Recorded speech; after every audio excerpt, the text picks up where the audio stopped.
Tena lehibe ho an'ny tanora malagasy ny fidirana ao anatin'ny sehatra ny fandraharana.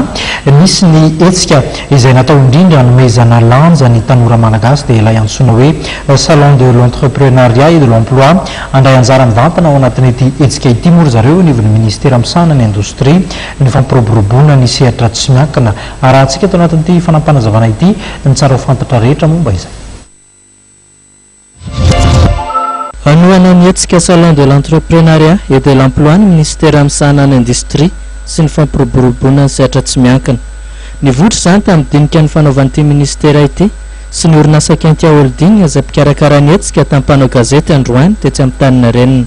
Izahay ao ministera moa zany dia manoana mandrakariva izany hoe ny fihetsika toy ireny satria ao anatiny ataoko hoe prioritaire anay ny fanampiana ny tanora indrindra fa ny vehivavy.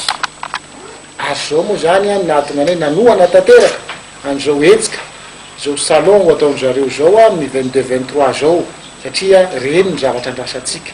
Tadio tsara fa amin'ireny salon reny no ahitantsika ny orinasa mba hafantarantsika hoe inona ny filan'ny orinasa. Ahitana ihany koa an'ny olona mitady asa satria ny asany dia avy amin'ny orinasa.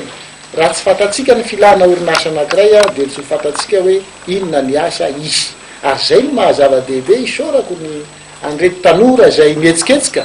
Ary zay dia manampy azy, ampiana izy. Ny hetsika salon de l'entrepreneuriat et de l'emploi dia fanohitra ray entina manampy ireo tanora ahafahana amin'ny resaka mivantana amin'ireo orinasa izay mitady mpiasa ary ihany koa sehatra ahafahana amin'ny fanakalo amin'ny samy mpandraharaha.